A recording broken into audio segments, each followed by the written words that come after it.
conclusions that that type of thinking being preferable over negotiating with Napster does, which essentially the result in is anything that can't be digitized,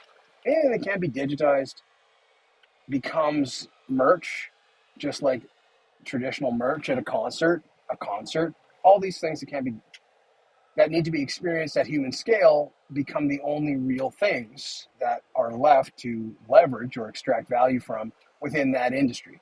So now with TikTok and Universal, the license rate is negotiated again at a time when the public conversation is heading into a larger amount of people talking about the ramifications of fair use, and the distinguishing factor being human scale, which is the 20th century usage of fair use, let's say, negative land in U2, as opposed to network scale, where instead of creating a song, you're creating a platform on the internet, which is already a utility by virtue of it being a network known as the internet, in which the platform exists on.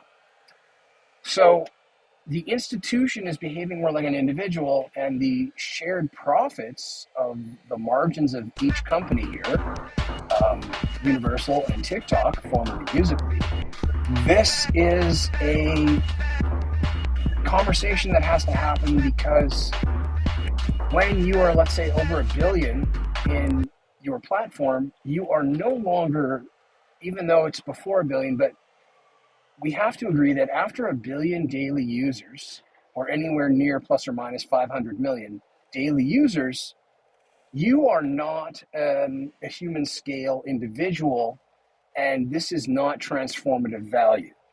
Therefore, there has to be a negotiation where there's permission being asked rather than forgiveness being asked, which has been the motto of Silicon Valley due to the intergenerational confusion of the innovations of the internet. And that is the effects of the innovations of the internet. Due to the intergenerational confusion, we've reached an inflection point where the utility known as the internet is now in fact a utility known as the internet.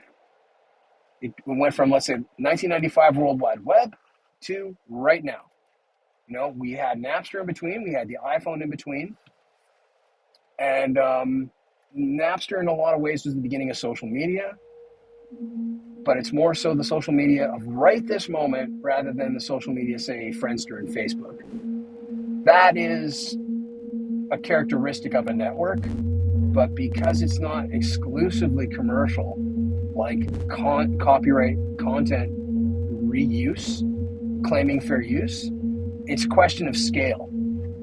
And the scale of, let's say, if you have a headquarters, as opposed to the scale of, let's say, you don't have a headquarters and you're just using the platform. These are differentiations that need to be understood legally in order for this to proceed beyond litigation and into understanding. There are songs like 45-second clips over and over again, million. Be extorted. Okay, so this is interesting because Ethan brings up what is the influence that the artist has on the label in the sense of marketing? You know, we weren't consulted on this. No one said anything. And even if they agree with Universal in this case, I'm sure the management of the artist was consulted, or there's something in the contract that says Universal can act unilaterally. But the interesting sentiment that the guy brings up is this. I'm curious how Universal responds to that, or if that becomes a mounting pressure, or if Disney relationship with the theater, like preferential treatment is a slanderous way to categorize it. The performance is the only way. Because if it's preferential, there has to be a rationale behind it when it comes to the accounting. So that is all Universal is doing with TikTok, is what he's about to say Disney did with.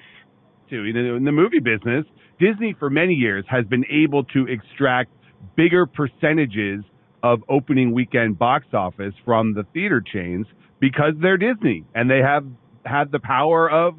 Okay, yeah, don't give your opinion on like why They're Disney. They're Disney. They acquired those components of Star Wars and Marvel. They did not create the 50 years of comics, and they're not George Lucas.